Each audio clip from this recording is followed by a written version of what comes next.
La protección civil de las personas adultas mayores, lagunas legislativas y propuestas de reforma.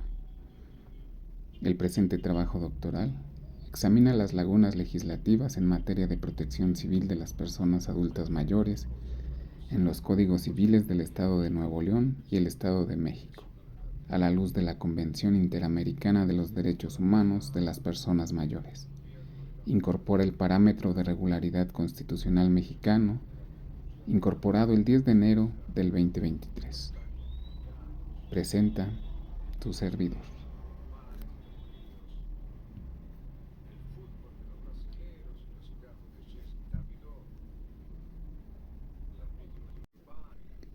El diagnóstico normativo revela 12 lagunas estructurales en ambos códigos civiles. Ninguno reconoce la categoría jurídica civil autónoma del adulto mayor en situación de vulnerabilidad. Ninguno regula el mandato de protección futura, el apoyo voluntario notarial ni la curatela asistencial proporcional y revisable. Ninguno establece un régimen de ineficiencia negocial específico para el abuso patrimonial por vulnerabilidad etaria. Y ninguno otorga legitimación activa a los organismos públicos de protección para actuar en sede civil en favor de adultos mayores sin declaración de interdicción previa. Estas omisiones generan lo que la dogmática denomina una laguna de protección, que deja a más de 2 millones de personas adultas mayores en ambas entidades en situación de desamparo jurídico civil frente al abuso patrimonial. El envejecimiento demográfico en el Estado de México y Nuevo León representa uno de los retos estructurales, sociales, jurídicos más importantes del siglo XXI. Conforme a la expectativa de vida se incrementa la población de adultos mayores, es decir, personas de 60 años en adelante, grupo que con frecuencia es víctima de escenarios de vulnerabilidad que comprometen su integridad física, sanitaria, psicológica y patrimonial. En un contexto familiar, dicho grupo etario es considerado pilar de la organización familiar. En la realidad social actual del año 2026, un porcentaje significativo de adultos mayores enfrenta situaciones de abandono, violencia familiar, exclusión socioeconómica, padecimientos clínico-cognitivo-degenerativos severos, destacando entre ellos la enfermedad del Alzheimer, derivado del descuido. Frente a esta realidad, los centros de atención para adultos mayores, tanto públicos como privados, emergen como un espacio indispensable para garantizar el bienestar integral y el cuidado especializado de este grupo. En contraste, la realidad social es distinta.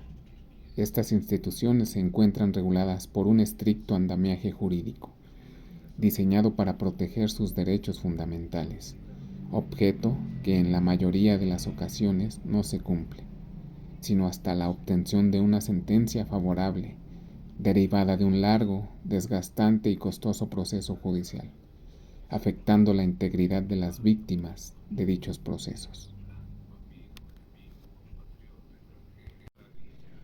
Los centros de atención destinados a la protección más amplia de los derechos de los adultos mayores, que por su naturaleza es un grupo vulnerable, no cumplen con lo establecido en las leyes, normas y preceptos, quedando en letra muerta lo estipulado en leyes como la Constitución Política de los Estados Unidos Mexicanos, el Código Civil del Estado de México o en sus diferentes entidades, la Ley del Adulto Mayor, ya sea del Estado de México o de cualquier otro estado. Y más adelante se explican las razones, diferenciando la asistencia reactiva de la ayuda oportuna en los protocolos establecidos.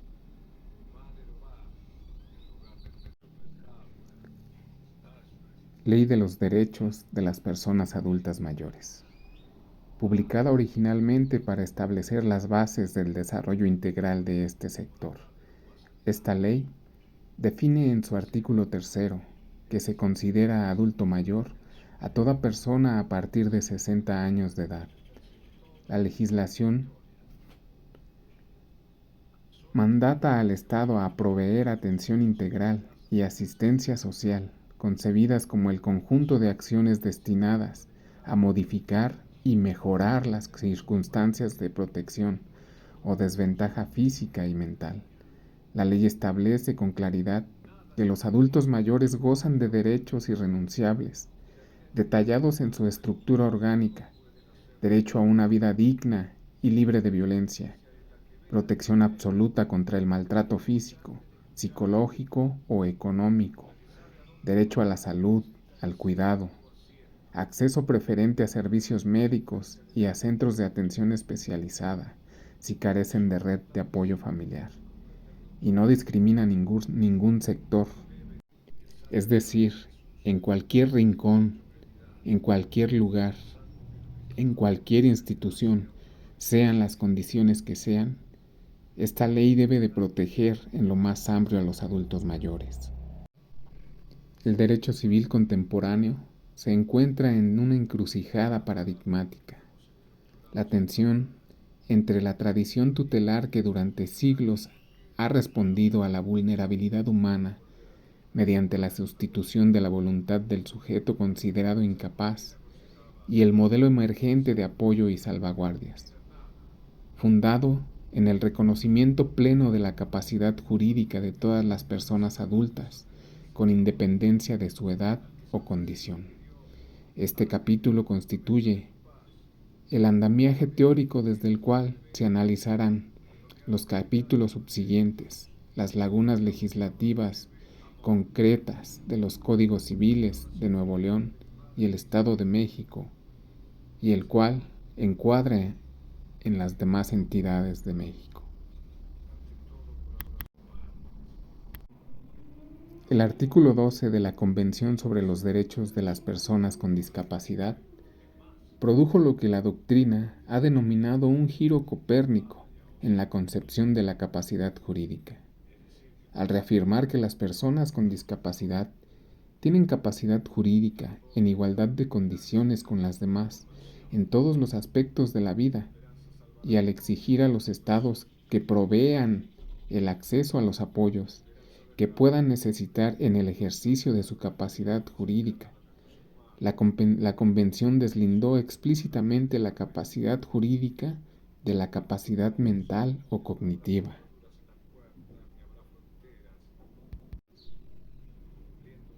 El Comité sobre los Derechos de las Personas con Discapacidad desarrolló este principio en su observación general número 1, señalando que los sistemas de sustitución de la voluntad, incluyendo la tutela por interdicción, son incompatibles con el artículo 12 de la Convención de los Derechos de las Personas con Discapacidad, porque niega la capacidad jurídica de la persona y sustituye la voluntad y las preferencias de las personas por las de un tercero. En su lugar, la observación general prescribe la obligación de los estados a diseñar sistemas de apoyo en la toma de decisiones que representen la autonomía, voluntad y preferencias de la persona.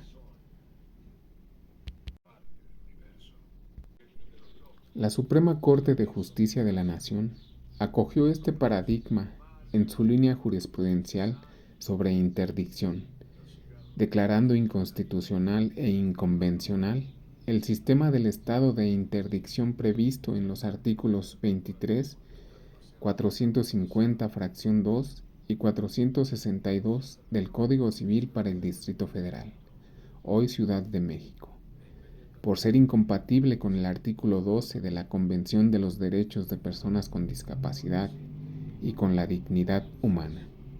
Este criterio, aunque dictado respecto de personas con discapacidad, sienta las bases interpretativas para extender el cuestionamiento al modelo tutelar aplicado a adultos mayores. La primera sala de la Suprema Corte de Justicia de la Nación, al resolver el amparo directo en revisión 1875 del 2022, ordenó al tribunal colegiado emitir un nuevo fallo con perspectiva de envejecimiento, reconociendo que la edad avanzada puede generar situaciones de dependencia que requieren protección especial. No obstante, la propia Corte ha señalado que, en criterio aislado, el envejecimiento no necesariamente conduce a un estado de vulnerabilidad que justifique por sí misma la suplencia de la queja.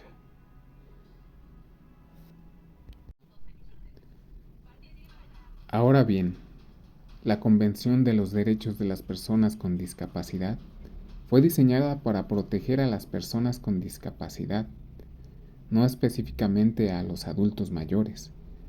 La extensión de sus principios a este grupo etario, que puede carecer de una discapacidad formalmente reconocida, requiere del puente normativo que proporciona la Corte Interamericana de Derechos Humanos para la Protección de las Personas Adultas Mayores, instrumento que, como se analizará detalladamente, recepta el modelo de apoyos y lo hace explícitamente aplicable a todas las personas mayores en situación de vulnerabilidad, con independencia de un diagnóstico de discapacidad.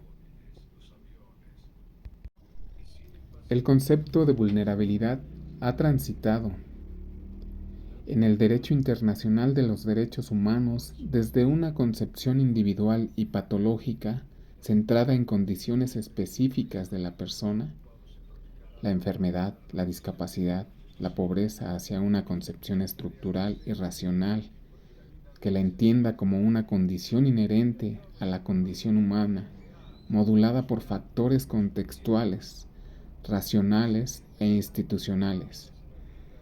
Esta orientación teórica tiene consecuencias normativas de primer orden para el diseño de la protección civil de las personas adultas mayores.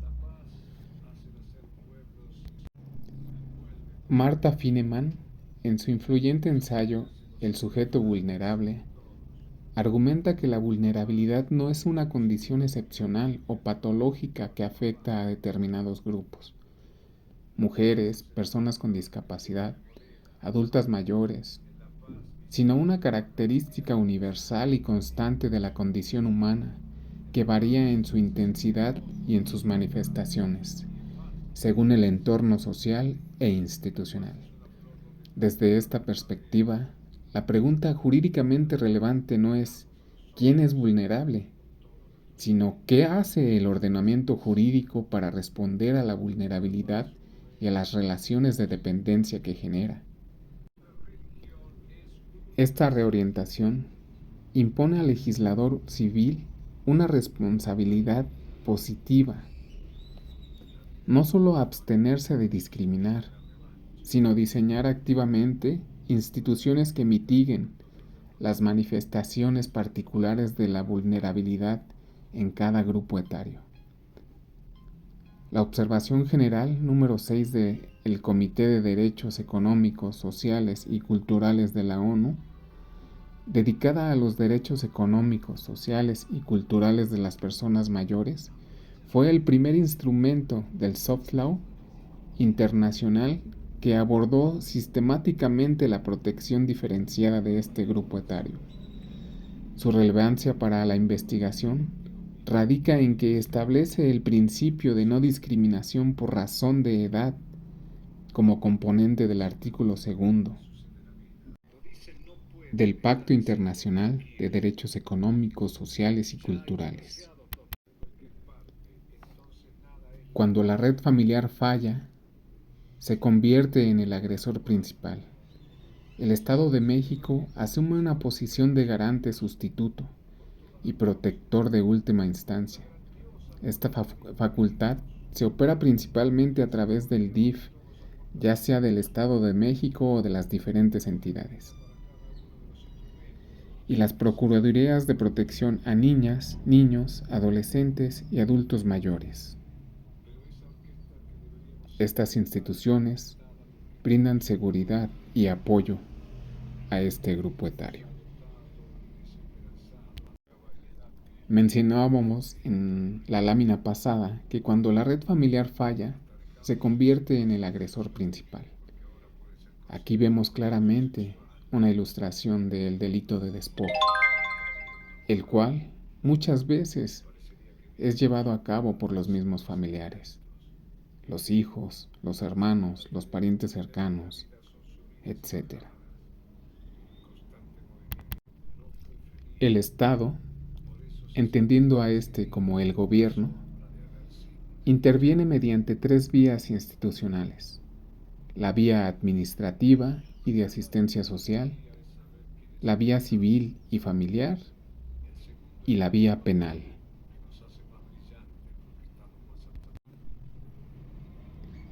Vía administrativa y de asistencia social.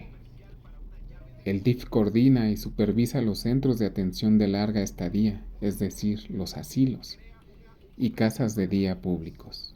Brinda albergue inmediato a adultos mayores en desamparo o situación de calle, garantizando techo, alimentación y soporte médico gerontológico.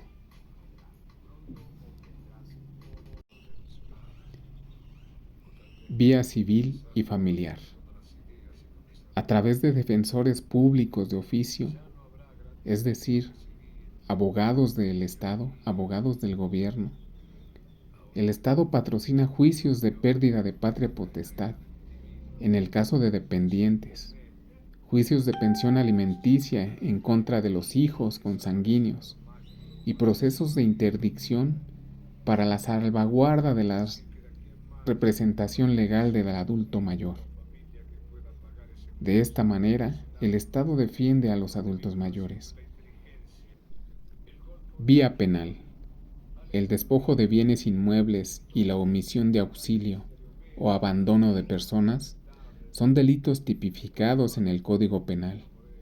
El Estado, mediante agencias del Ministerio Público especializadas en violencia familiar, persigue de oficio estos delitos cuando la víctima es un adulto mayor, en situación de vulnerabilidad. A continuación, se exponen dos supuestos prácticos basados en la problemática más recurrente en la entidad, detallando la ruta legal y la ayuda estatal correspondiente.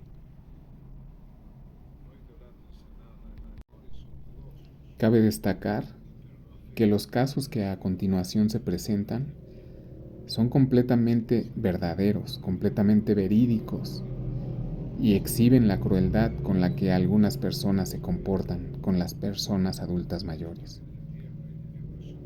Caso práctico número 1.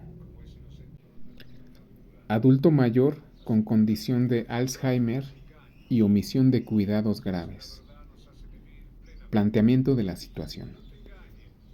El ciudadano N, de 74 años de edad, residente del municipio de Toluca, Estado de México, padece la enfermedad de Alzheimer en etapa moderada avanzada, lo que le impide realizar actividades básicas por sí mismo y le genera episodios severos de desorientación. Sus dos únicos hijos, con la finalidad de evadir la responsabilidad de su cuidado diario y los gastos médicos correspondientes, lo dejan encerrado de manera prolongada en una habitación deteriorada en el fondo de la vivienda, limitando su alimentación y sin proveerle sus fármacos prescritos. Los vecinos, al percatarse de los gritos de auxilio y el evidente deterioro físico del señor Aurelio, deciden intervenir. Ruta de ayuda por parte del Estado y mecanismos de protección. Inciso A. Denuncia ciudadana y diagnóstico. Se genera un reporte ante el DIF municipal de Toluca o directamente a la Dirección General. Una brigada multidisciplinaria integrada por trabajador social, un psicólogo y un médico legista acuden al domicilio para realizar una inspección ocular y médica de urgencia. Al constatar el estado de desnutrición y la falta de lucidez provocada por el Alzheimer no tratado, se decreta una medida de protección inmediata. Número B. Resguardo en centro especializado. El DIF traslada al señor Aurelio a un centro de atención estatal para adultos mayores, con área de cuidados geriátricos especiales. Ahí recibe estabilización clínica y atención neurológica. Inciso C. Acción legal civil. El equipo jurídico del Estado promueve ante un juez de lo familiar un juicio de alimentos en contra de los hijos de Aurelio, fundamentando en la obligación recíproca de alimentos del Código Civil, exigiéndoles el pago de una pensión económica competente para cubrir los gastos de la estancia institucional de su padre. Simultáneamente, el Ministerio Público solicita el inicio del proceso de interdicción para designar una tutela legítima, cautelar, que proteja al paciente. Inciso D. Acción penal. Se da vista a la Fiscalía General de Justicia por la probable comisión de un delito, el delito de omisión de cuidado y violencia familiar. Hacemos énfasis en que estos casos que se exhiben son reales, para concientizar a la población, a la sociedad, concientizar a las personas y cuidar a nuestros adultos mayores. Caso práctico 2. Despojo de bienes inmuebles patrimoniales por familiares directos. La ciudadana María N., de 68 años de edad, habita en una casa propia ubicada en el municipio de Ecatepec de Morelos. Aprovechando que la señora padece una debilidad visual severa y problemas leves de memoria, su nieto y la esposa de éste la hacen firmar bajo engaños, argumentando que eran papeles para recibir un apoyo económico del gobierno,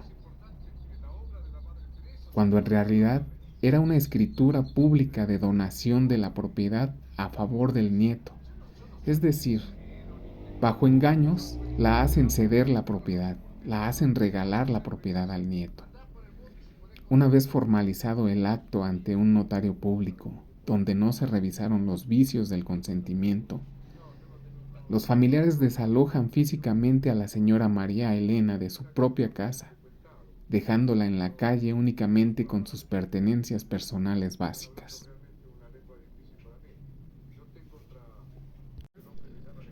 Ruta de ayuda por parte del Estado. Mecanismos de protección. Inciso A. Activación del protocolo de desamparo. Al encontrarse sin vivienda, la señora María Elena acude a la Procuraduría de Protección del Adulto Mayor del Estado de México. De inmediato, se le asigna un lugar de resguardo temporal en un centro de asistencia social estatal para garantizar su seguridad física y alimentación. Cabe hacer la aclaración que es canalizada por un tercero interesado, es decir, una persona que se dio cuenta de la situación que estaba pasando la señora María y decidió ayudarla. Inciso B. Estrategia jurídica civil. Juicio de nulidad. Un abogado de oficio especializado en materia familiar y civil del Estado interpone una demanda de nulidad de escritura pública por vicios del consentimiento. Hay error y dolo en ese documento. Hay un engaño. Ante el juez civil de Ecatepec, seguramente que la voluntad de la señora María Elena estuvo viciada debido a que se transgiversó la naturaleza del documento, aprovechándose de su condición de vulnerabilidad física, la debilidad visual. Inciso C. Medidas cautelares de restitución. Como medida precautoria urgente, el juez ordena el aseguramiento del inmueble y la restitución provisional de la posesión a favor de la afectada, es decir, a favor de la señora María, ordenando el desalojo inmediato de los agresores con el uso de la fuerza pública, si es necesario, es decir, con la ayuda de la policía. Inciso D. Estrategia penal por el delito de despojo. De manera paralela, se inicia una carpeta de investigación ante la Fiscalía General de Justicia por el delito de despojo en contra del nieto, agravado por haberse cometido en contra de una persona adulta mayor, lo que asegura que el Estado persiga criminalmente el abuso patrimonial. Inciso E. La investigación adquiere un enfoque mixto, pues los casos citados forman parte de la estadística y de igual manera se describen las características de los delitos que frecuentemente sufre el grupo vulnerable de adultos mayores. En el plano internacional, caso Poblet Vilchis y otros contra el Estado de Chile. Sentencia 8 de marzo del 2018. Fondo, reparaciones y costas. Corte Interamericana de Derechos Humanos.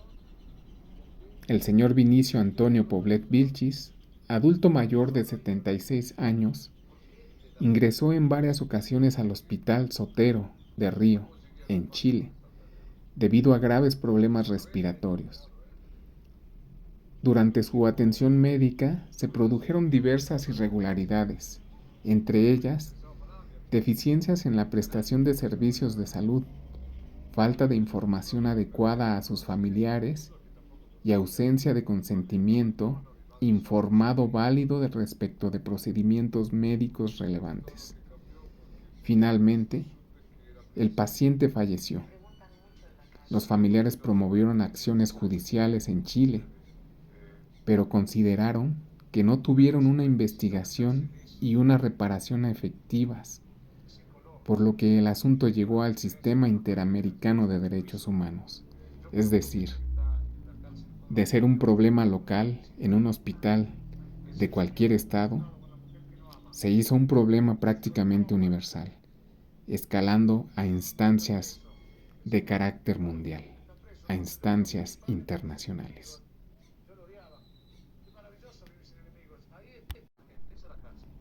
Ese tipo de situaciones precisamente es generada por la violación de los derechos humanos. En este caso estamos hablando de adultos mayores, pero puede ser en realidad cualquier persona, exigiendo cualquier derecho que es vulnerado.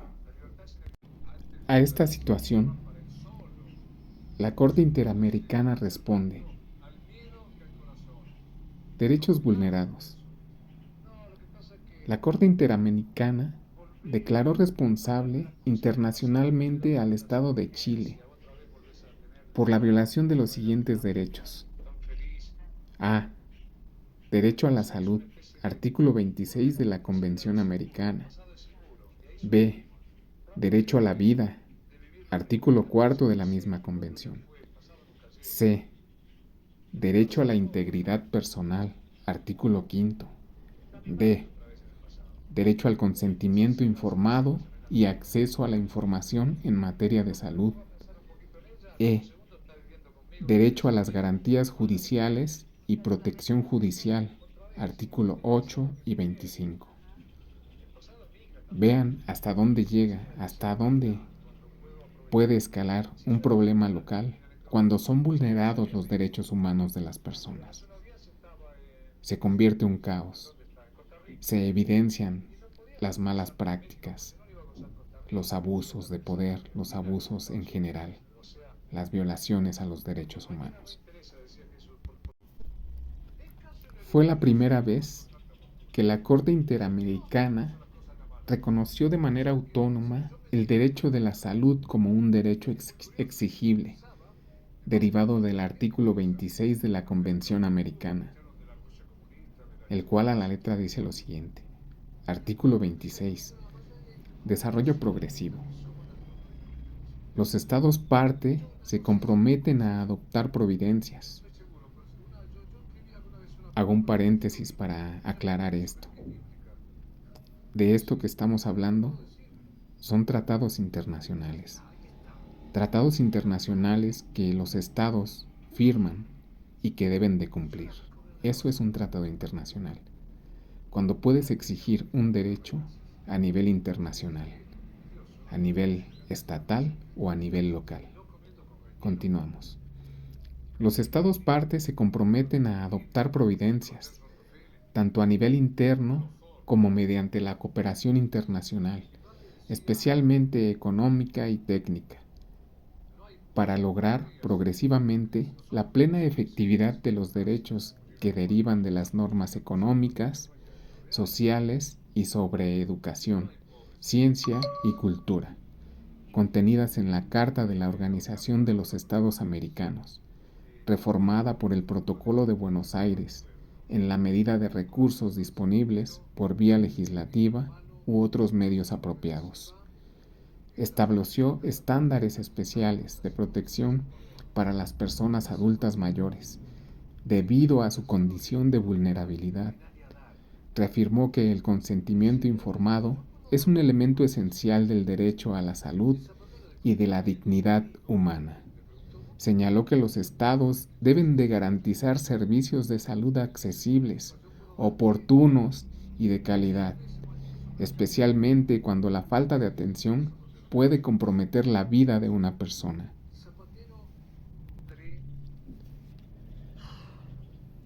Importancia jurídica.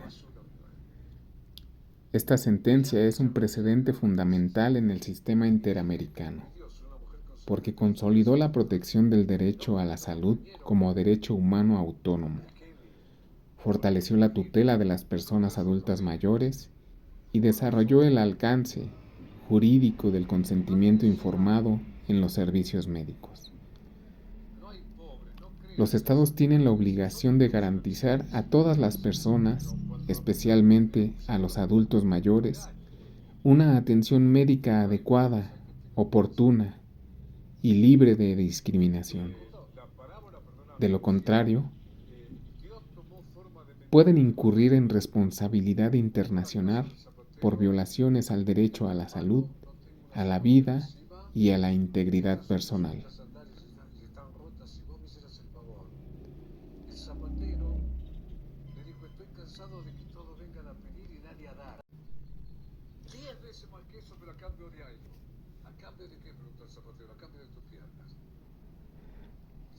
Violaciones a los derechos humanos más frecuentes reportados en México por las instituciones de asistencia a adultos mayores. Caso de abandono y maltrato extremo de una persona adulta mayor en Nuevo León.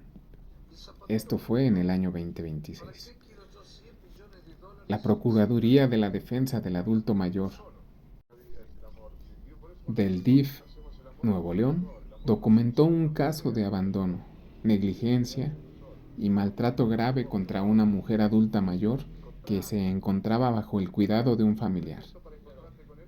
La víctima fue localizada en condiciones de desnutrición severa, deshidratación y abandono sanitario. Como resultado de la investigación, se obtuvo una sentencia condenatoria de 4 años de prisión contra la responsable. Este fue el primer caso en la historia de Nuevo León contra una sentencia por abandono de una persona adulta mayor. Derechos vulnerados. Derecho a la vida digna, inciso A. Inciso B. Derecho a la salud. Inciso C. Derecho a la integridad personal. Inciso D. Derecho a la protección familiar. Inciso E. Derecho a vivir libre de violencia y abandono.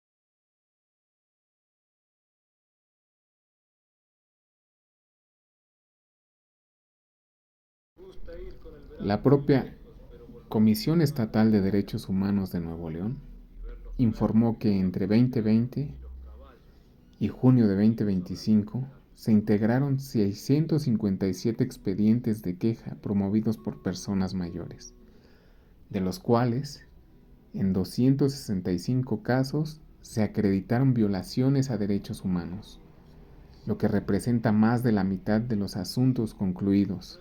Asimismo, se emitieron recomendaciones formales derivadas de violaciones comprobadas contra este sector de la población.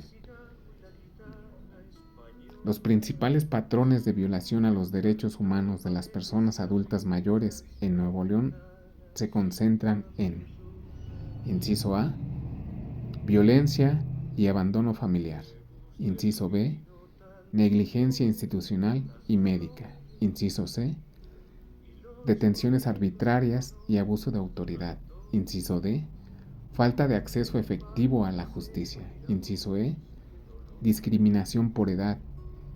El concepto se llama edaísmo. Inciso F, omisiones en los deberes de cuidado y protección.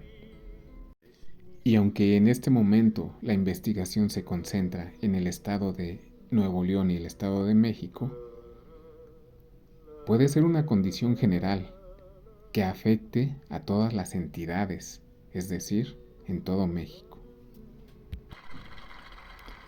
Esta es una tabla donde vemos las violaciones más frecuentes en el estado de México y en el estado de Nuevo León.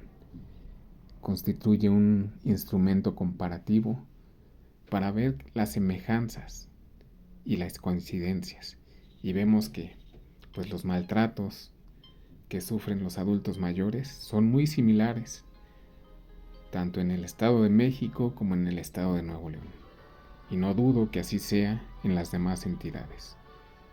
Por eso hay que poner mucho énfasis en la protección de nuestros viejos, de nuestros adultos mayores. Conclusión. Como podemos observar, los mecanismos de protección a favor de los derechos humanos de las personas adultas mayores son muy amplios, pero aún hace falta hacer mucho. Las leyes y preceptos se quedan en letra muerta cuando no se hacen valer por el titular, ya sea por el desconocimiento de dichos derechos, por la creencia de que son procesos costosos y que la autoridad no les hará caso, y un sinfín de obstáculos.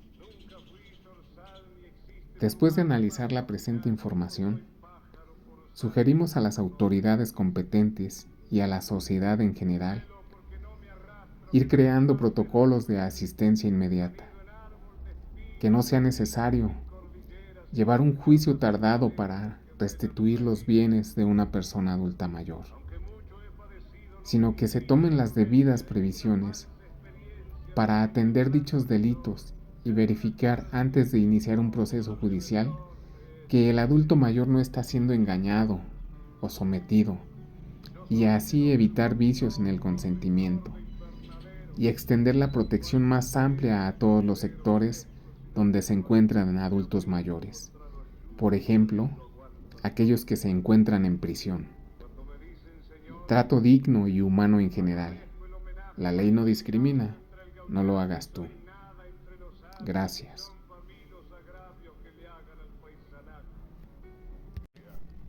La presente investigación toma como base una propuesta de ley elaborada por los doctores del Instituto Superior en Ciencias Jurídicas y Criminológicas, en el cual participan los doctores Azura Reyes, Macías Alanís, Valdés Recendis, Andrade Piña, Gutiérrez Ubianco y Mejía Gutiérrez. Agradecemos su atención. Y asimismo, dedicamos un especial agradecimiento a nuestro catedrático, el doctor Rodolfo García García, del Centro de Estudios Superiores en Ciencias Jurídicas y Criminológicas, CECIJUC.